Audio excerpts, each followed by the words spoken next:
Welcome to Pages to Impact, where stories spark transformation and ideas ignite change. I'm thrilled to bring you today's powerful conversation with Dr. Chinyere Emmanuel Egbe in an episode we're calling Stories That Shape Us, Dr. Egbe on War, Family, and the Power of Dialogue. Each week on Pages to Impact, we sit down with some of today's most impactful authors and thinkers to explore the stories that shape our world and the ideas that drive meaningful change. We dive deep into their journeys, uncover the wisdom behind their words, and discover how their experiences can transform our own lives. If you're passionate about powerful stories and meaningful conversations that go beyond the surface, you're in the right place. Don't forget to subscribe to Pages to Impact wherever you get your podcasts to ensure you never miss an episode of these transformative conversations. And now, let's dive into today's compelling discussion about war, resilience, and the enduring power of dialogue. Hey, what's up, amazing people? Welcome to the very first episode of Pages to Impact. And, the podcast where words come to life and stories spark transformation. I'm your host, James Reel. I'm the founder of Viral Book Nation, author, dream chaser, and your go-to guide on this journey through the minds and hearts of today's most impactful authors. So this is just, not another book podcast, no fluff, no filler. We're here to go beyond the page, to uncover the stories behind the stories, the struggles behind the successes, and the impact that lives long after the final chapter. Because here's the truth, books change lives, ideas shape futures, and behind every powerful book is a person who dared to write it, right? So here with me, by the way, is Dr. Chinyere Emmanuel Egbe. So, Doctor, for those meeting you for the first time, can you please introduce yourself, where you grew up, and what initially inspired you for your love, for storytelling and history? Good evening, my good friends. I'm very glad to be speaking with you. My name is Chinyere Emmanuel Egbe. Currently, I'm a professor, a university professor at the City University of New York, at the Medgar Evers College campus. By way of background, I was born in Nigeria during the colonial era. Nigeria gained independence in 1960, and I grew up as a child, first as a colonial child, and then as in an independent Nigeria that was in the process of nation building. And so I completed my primary school education in Nigeria, secondary school, and then I came to the United States to study. And I studied business administration and economics, specializing in econometrics. Mm-hmm. Now, at the bottom of my heart, I'm a historian, and my father predicted it that I would be a historian, but I went and studied business administration because I thought that was an easier way to get a job.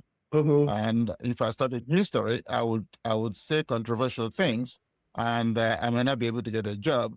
I don't have that kind of personality to be controversial and still survive. So I studied business administration, but at the bottom of my heart, I'm a historian, and so this is basically my background. Awesome. Thank you for sharing, Doctor. Now, before we dive into your book, can you paint us a picture of, for us of Nigeria during your childhood? What memories come to mind most vividly? Well, like I said, I grew up in colonial Nigeria. I was only 8 years old when Nigeria gained independence. And Nigeria was in the process of what I would say is nation building, in the sense that we were trying to still get along with each other as a people.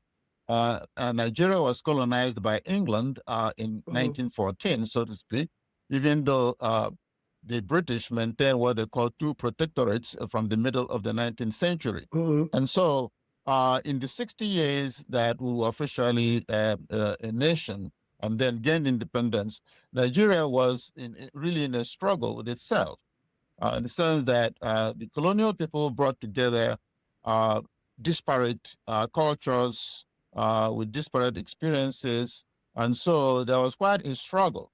Nevertheless, Nigerians were beginning to get used to each other, wearing each other's clothes, tasting each other's foods, speaking each other's language fluently.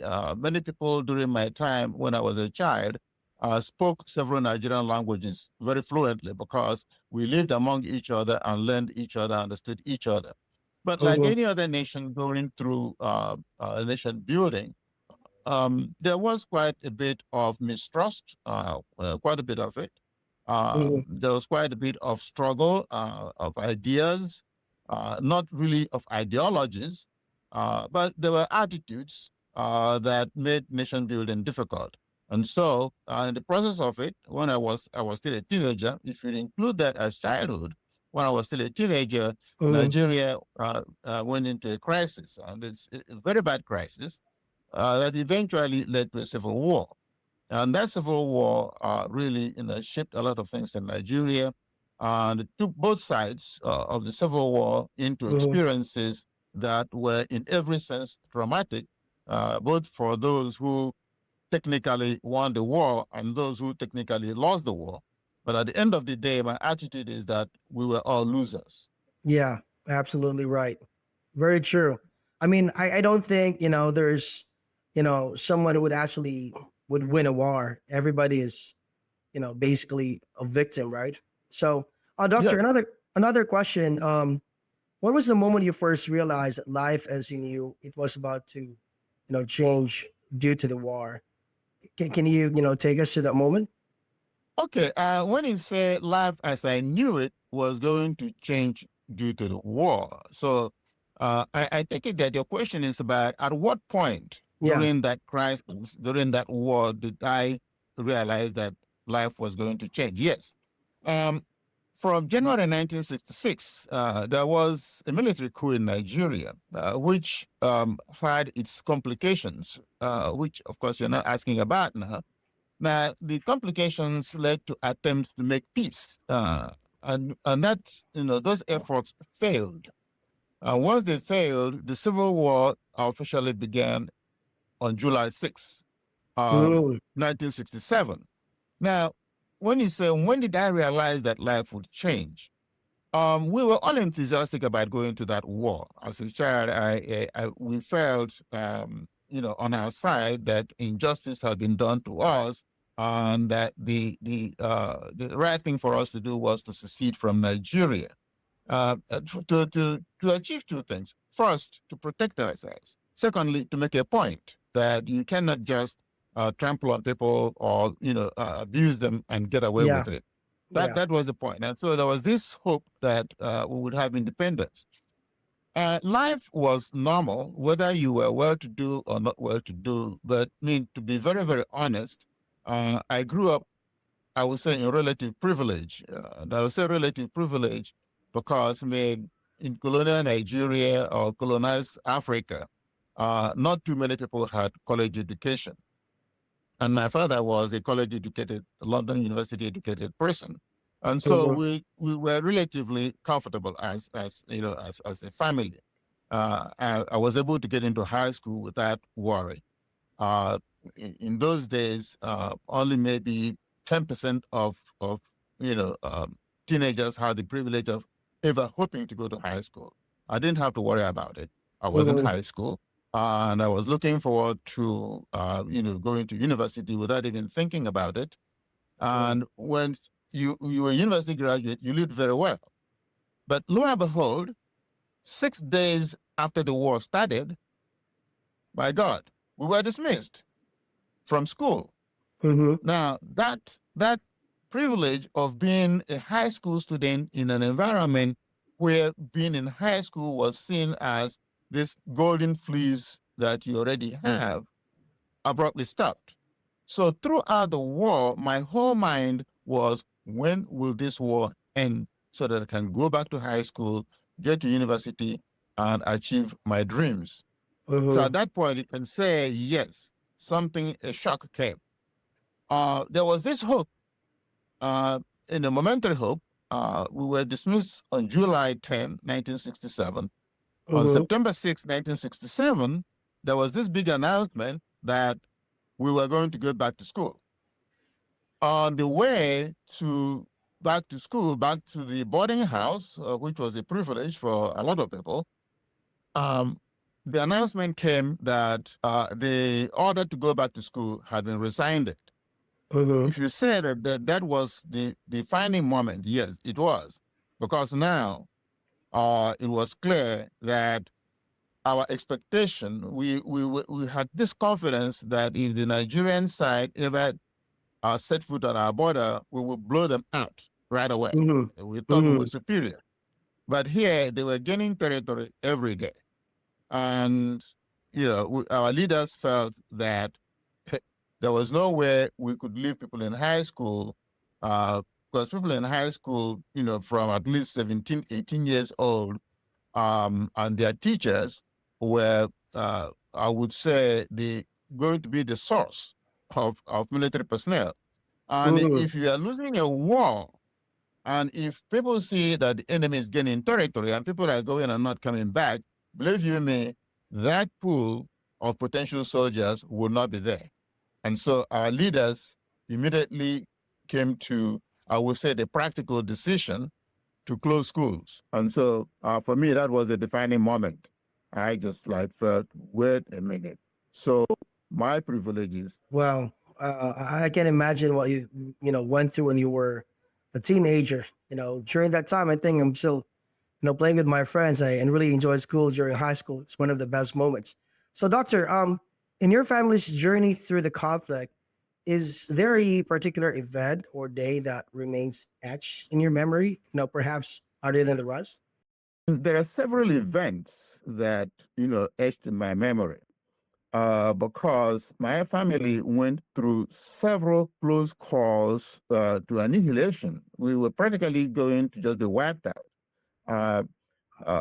Let me look at one particular defining moment, which was the day that the Nigerian commander in my hometown came and arrested everybody in the house. I escaped narrowly.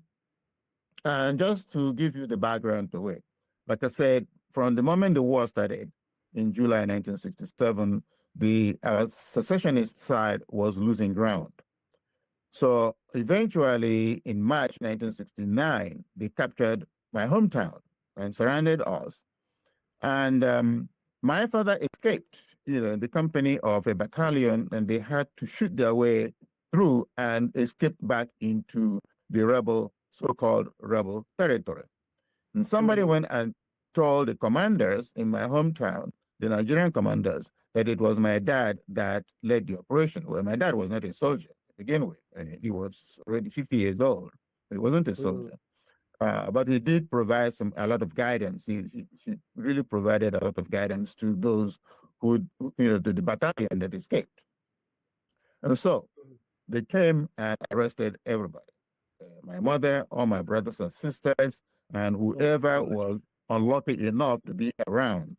So at the end of the day, they arrested about 30 people and took everybody to their headquarters. Now, usually, whoever the Nigerian army took to their headquarters during the time of occupation, hardly anybody came back. So the conclusion was they were going to execute everybody. And actually, they had tied up my mother and my uncle, ready to execute them. Luckily, one of the soldiers searching the house found an enlarged picture which included my dad as a scoutmaster back in 1951 or 52, and the very military commander who had sent for everybody to be arrested.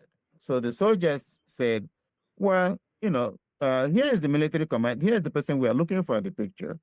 The military commander is here with me in that picture. So let's go ask him. And also in that picture was one of the division commanders, one of the famous division commanders in the army. So when they went up there, the commander wanted to ask my mother, what are you doing here? And on that basis, the rest of it is a long story. The commander said, well, I'm not going to kill my teacher's wife. And the commander asked my mother, where is your husband?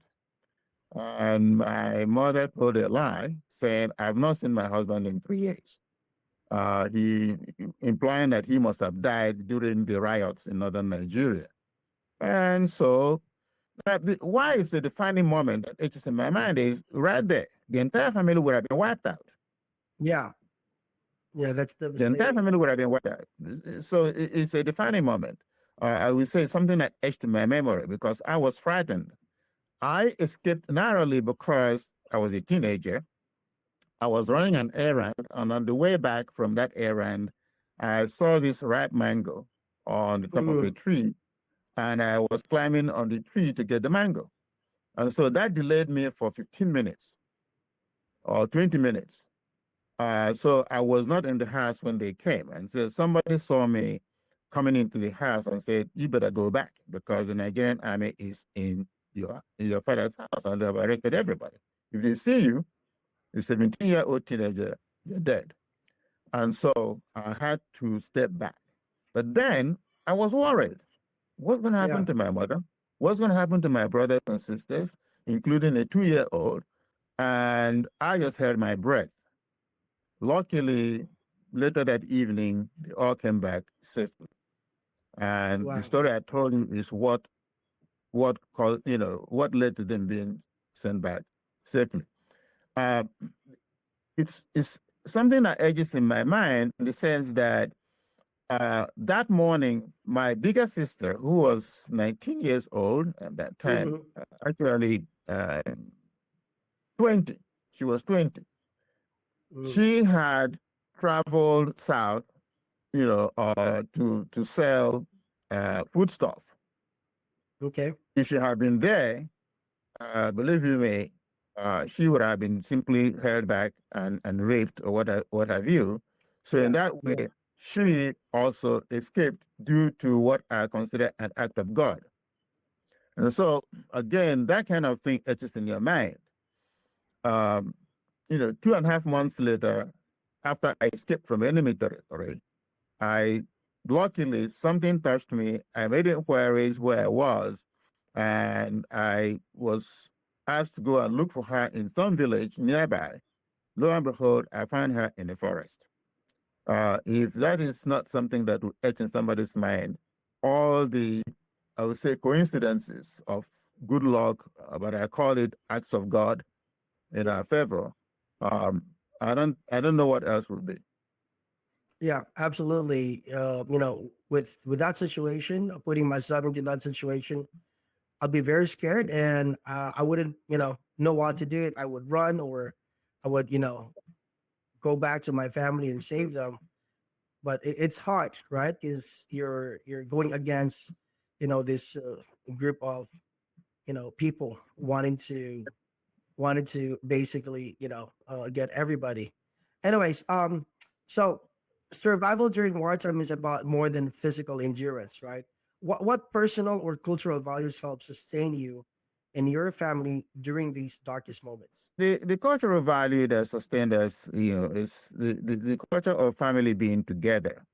Um, Everybody has a role. My dad Mhm. had a role to play.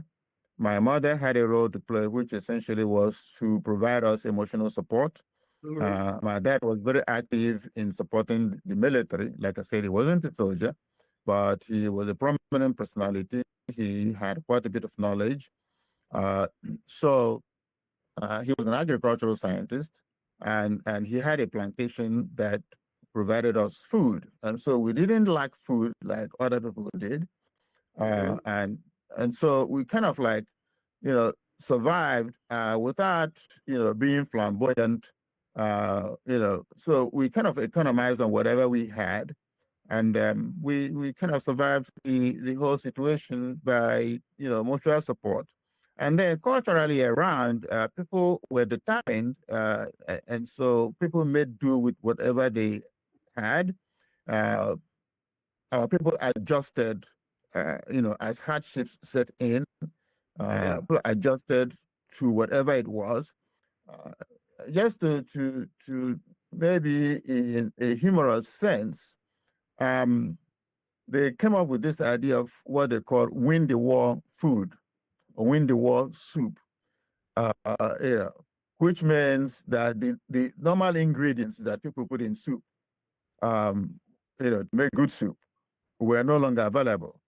But Mm, whatever it was, um, we cooked food with whatever was available. We harvested from the mhm. forest, things that were edible, but things that people usually would not go and eat, well, people began to eat them. And they called it win the war. Whatever it is, we have to do. So that Yeah, cultural attitude, I would say, was something that sustained not only my family, but the rest of the population.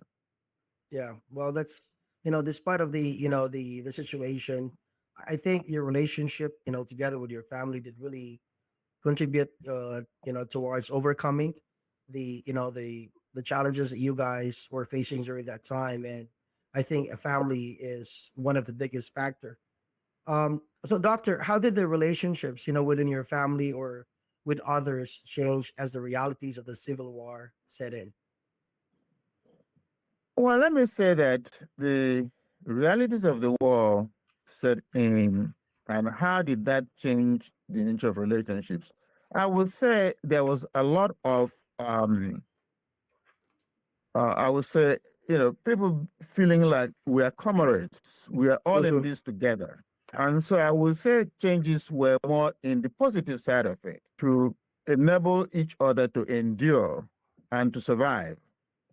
And so, for example, like I said, my father had this big plantation that had palm oil. It had also, food crops. Um, my mother had a nephew who was also a college graduate, again by Mhm. luck. And when things said, normal, salaries uh, no longer, helped anybody. There was a lot of hardship. And so my mother, you know, called her nephew's wife and said, uh, every month, go to the plantation, harvest all the cassava that you can harvest, and don't give me a penny. That's all I can do for you. She was not a prominent person. She was not a wealthy person.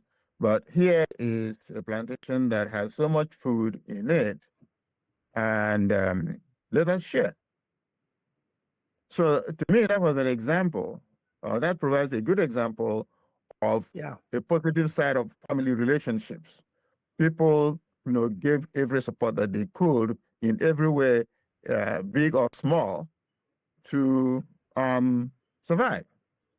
yeah, awesome. I'm very proud of your mom because I think most likely when you are on the verge of scarcity, when food is not available, you should be like thinking about just yourself. But your mom set a very good example on that. Very proud of her. So doctor, many people outside Nigeria know little about the Biafran War, right? What misconceptions or missing narrative does your book hope to address? One of the biggest misconceptions outside of Nigeria was that it was a tribal war. And you know how Europeans describe Africans, like bunch of savage tribes, Hmm. uh, you know, and so like it was a tribal war. In some parts of Africa, some people thought it was a religious war, and it was not. Okay, it was really a modern political conflict. It was very deadly. It was very bloody. Nevertheless, it was not that this tribe against the other tribe. Okay, because Okay. Nigeria officially has about 200 ethnic groups. There are some major ones. I would say the three largest ethnic groups, but there were also what you might call minor ethnic groups that were substantial in terms of their populations. And so, which tribe was fighting against which tribe? There was no such thing. Yeah. It was, it was political fracas, political conflict that simply went out of hand. And so, one the rest of Nigeria was fighting against one part of Nigeria. The rest of Nigeria was fighting against Eastern Nigeria. And in that Hmm. rest of Nigeria, you had pretty close to 150 other ethnic groups. Yeah. And so it was not about a tribe. That was, that's one major misconception. And then you had in northern Nigeria, for example, which was mostly Muslim, but it was not like Islam is not ubiquitous in northern Nigeria. A good part of northern Nigeria, for example, is Christian. Okay. Yeah. And then the entire Western Nigeria, half of Western Nigeria is also Christian. So it was not a religious war of Muslims against Christians. But in some parts of the African continent, some people thought it was a religious war. And that influenced the way they thought about the war. That influenced how they supported one side or the other. And because they thought it was a religious war, but it was not. So it was indeed really a political war, right? It was a political, conflict. Period. Yeah. Yeah. So there's like, a hidden agenda that, causes the war. It's really political. So doctor, you write not just about history, right? But about the flaws and missteps on both sides, right? How did you maintain a sense of impartiality while retelling your own personal trauma? Well, if you read the introduction or the preface of the book, it says, if I had written this book 25 years earlier, it would be different. So what happened is that over the years, and I remember I was a teenager when the war started. And as a teenager, I, like other teenagers, I was influenced by what the older people said, people who had education, what my father said, what his contemporaries said, whatever the government said. We were all influenced by it. Now, over the years, I began to read literature, began to, collect evidence, what I call evidence, those who were at the leadership, who had opinions, who, documented what happened and how it happened. So over the years, I would say, naturally, my intellectual development, was transformed. And so I'm now reading original, I would say, documentations by those who were in the position, by historians who did a lot of research, by journalists who documented what happened. And so I was able now to say, wait a minute, this is what really happened. And so my perspective changed. And, being analytical as a person, then I, wondered, how a few people could actually corner both sides and simply tell stories that were not true. So this is why my thesis about it is that those who cause war are not those who fight it. The masses do not allow themselves to be dragged into a war for the benefit of those who are going to reap the benefits. At the end of the day, I've also read quite a bit of history. Think about wars, okay? And see my thesis, which is those who cause war are not those who fight war. It's the ordinary folks that are the cannon fodder for any war. I use a very simple example. During the Second World War, just something that is not even Nigerian. Yeah. Russia had a population of 110 million people. 22 million Russians perished during that war. Now, yes, 22 million Russians. 1/4 of Russian population died. Now, at the end of the war, you will see a parade of soldiers, of civilians, marching and dropping flags at the foot of Joseph Stalin, who was the leader on the Russian side. But Joseph Stalin, the closest he came to any battlefield was 150 miles. And now they credit him with winning the war. How about soldiers who slept in snow, who faced gunfire, True. The same thing goes for the Nigeria-Biafra War. The two leaders of the war were living in bunkers, and they never, went and exchanged gunfire. The rest of us, including me as a teenager, when I eventually joined the military, we slept in tents, we ate little food, we, faced gunfire, we dodged bullets, we dodged shell fire. I mean, you name it. At the end of the war, who ended up buying brand new cars, building brand new houses? The leaders. Absolutely. The leaders. Yes. And when you come to look at the decision making on both sides, they were the ones that manipulated the situation so that there is war. Yeah. Because, True. they told whatever story they wanted to tell, and people believed them and went to Yeah. war. Yeah. And the worst part is that they even get rewarded, creating these wars. Just like you said, they get the new cars, the new houses, the fat checks, and it's ridiculous. Really ridiculous. So, doctor, So I spent time hammering on that on both sides. I just really can't imagine. I'm fortunate that I haven't really witnessed any type of war, but of course, reading history books, it made you realize how hard it is to be, to be part of that war and be one of the soldiers, right? So, doctor, another question. Your book addresses the decisions of leaders, right, versus the suffering of ordinary citizens. This is what we're talking about. What questions do you think people should ask who confronted with the prospect of war? Well, one important question to ask is, what's in it for me? This is the way I would put it. One day after the war ended, which is how I began my story, I limped home. I mean, limping because I had a wound under my foot. 25 miles home. It took me the whole day from 6 a.m. until about 10 p.m. to limp home. I couldn't walk fast. But as I began my journey limping home, I ruminated in my mind and I said it in a silent, soliloquy. I said, so this is it.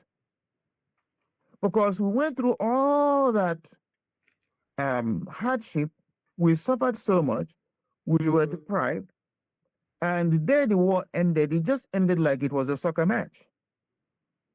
I mean, just quietly like that. I said, so this is it.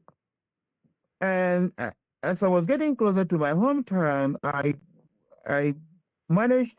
happened to stumble onto a whole field of skulls, about, you can say, altogether about 50 yards. And so that area was a battle area. And I saw all these skulls. I could barely, have space with my foot.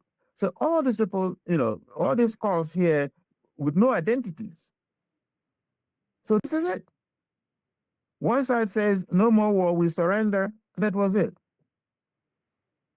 So I said to myself, before anybody again in my lifetime start a war, I will make sure that their children, if they have children or grandchildren, they are the ones to go into the battlefront, not the rest of us.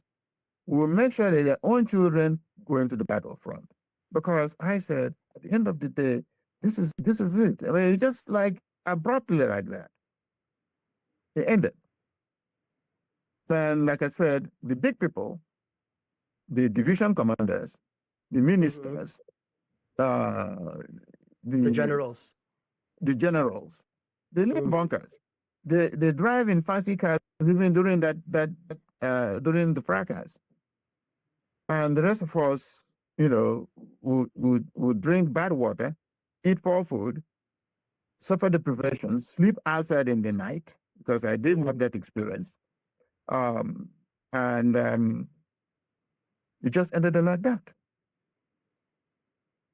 So before you go to any war, ask yourself, what's in it for me? What are the issues here that could not be settled by dialogue? And that was the conclusion to me at the end of the book.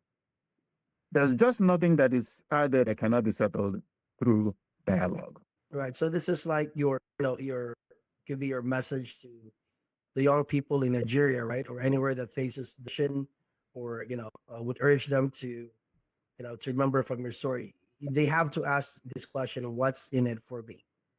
Right. Yes. So, so doctor, writing such a memoir can be emotional and cathartic, right? What did you discover about yourself or about humanity in the process of writing this book?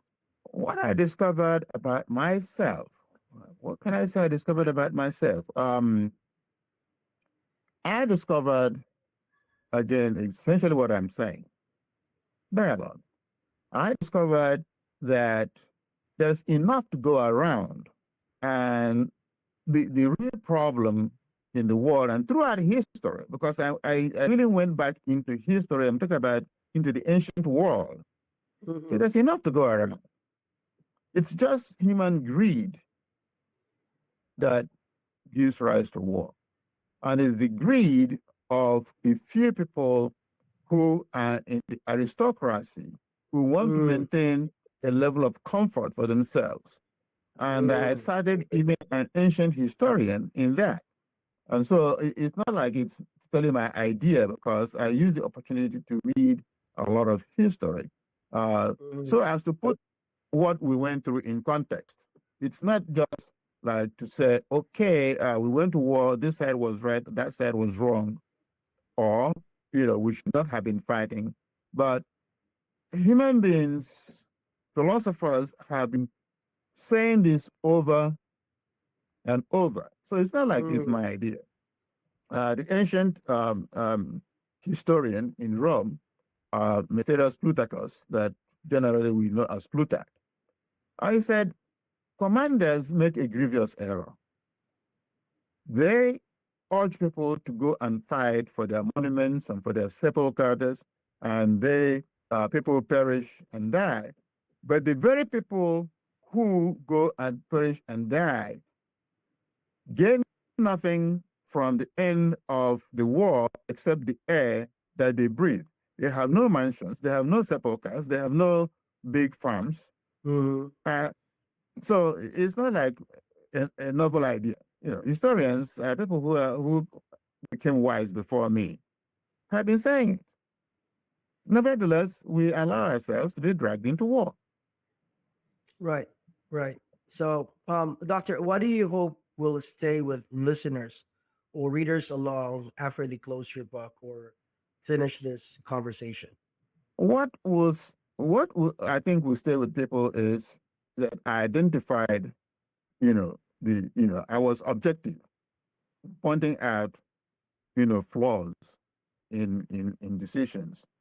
For example, when I say what's in it for me, on our side, our rebel side, so-called rebels, the leader was an ambitious person who wanted to be prominent, who wanted to have power, Gain power. and convinced people that he had this arsenal of warfare and boasted that no army in Black Africa could defeat us in the war.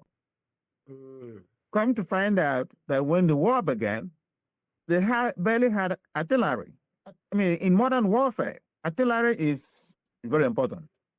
They even barely had rifles to fight with. And so the question is, before you go to war, find out whether it's really worth it. mhm. Because at the end of the day, you may be aggrieved as a person. And people felt aggrieved. Now, but they also realized that the other side felt aggrieved. There was grievance on both sides, and legitimate grievances on both sides.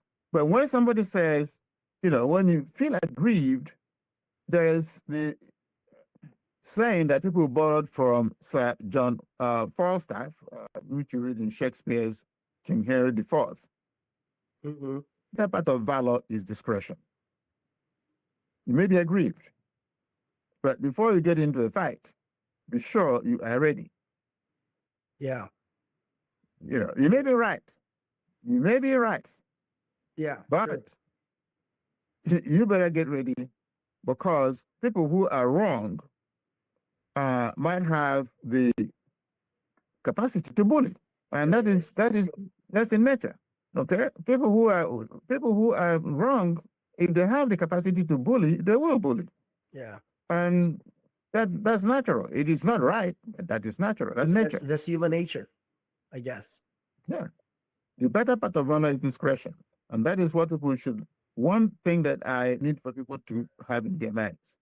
Because they often say that a good soldier, a truly brave soldier, fights today and lives to fight another day.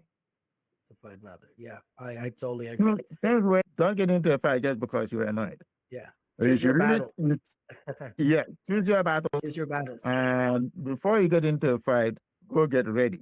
Yes, absolutely. So, Doctor, if you could send a message to young people in Nigeria or anywhere that faces division, what would you urge them to remember from your story? I would tell them to remember that rules are very important, because one of the things that gave rise to that war was simply that the leaders made rules and they did Mm, not follow them for their own selfish interests. And then the rest of us got dragged into it. Now, if you happen to get into a position where you are the decision maker and you're mm, operating on behalf of your constituency, be sure to follow the rules, both internally among your own group and also with the other side. But also true. be prepared that those who choose to violate the rules might also be prepared to um, impose their will. And so Reprimand them. Yeah. while you follow the rules, be prepared to have the arsenal to enforce those rules. But follow the rules. Yeah. Rules are definitely important, wherever we are at work, at home, even if we're, outside in the streets, we have to follow the rules. I think, that's, what gives us, peace and order everywhere we go. Yes, absolutely. I mean, it goes to the saying, and I read that recently, but I know it's something that people have said over many centuries. So Mm, if you have a knife and I have nothing, then you make the rules. If you have a knife and I have a knife, then we can talk about the rules. yeah. We can negotiate about the rules. Yeah. You can use the knife for cooking, but not for killing. Or maybe Yeah, killing for food, but not the humans, right? So it's all about the rules. precisely. I believe in peace. I believe in peace. Like I said, Yes. there's enough to go around. It's just the reason we Yeah. get into wars, and from the Stone Age until there is just the greed of a few people who Yes, want to absolutely. be comfortable, and it's not necessary. Yeah. Yeah. What if everybody had a house as big as Buckingham Palace? There will not be enough space for everybody. But those who have Buckingham Palace, Yeah. they don't want to give up any part of it, Yeah. They and just want to own everything. they want to own everything. Yeah. But True. if everybody wanted Buckingham Palace, there's not going to be enough space. Yeah. So doctor, I think on top of greed, what I can also share is, maybe because of pride, when a certain leader's pride is or ego is, affected, and that's when, it would eventually would start a war. Right. Doctor, what's next for you, either as a writer or as a historian? Are there other stories in you waiting to be told? Yes, I mean, well, as a writer, as a historian, I am still a professor of applied business statistics. I still write Mm, in business statistics. I still write articles in business and economics. So, but with regard to this particular situation that I wrote about, yes, I am working on discussing certain military aspects, mm, strategic thinking that should have gone into certain decisions. That has been kind of slow, but I want this project to succeed first. But I yeah. have that in mind, and I'm collecting evidence and data on it, in the sense that there were military decisions that make me wonder. I mean, why would somebody with military knowledge make a decision like this? One of them Mm, being the rebel or the Biafran invasion of Midwest. Um, I have quite a bit of documentation about it, and I'm saying, why would a military leader do that? because it didn't make sense both militarily and strategically. Because Mm, war, like any other enterprise, has to be managed just like you manage to a manufacturing company or a retail chain or what have you, or a fast food chain. You have to think strategically about it.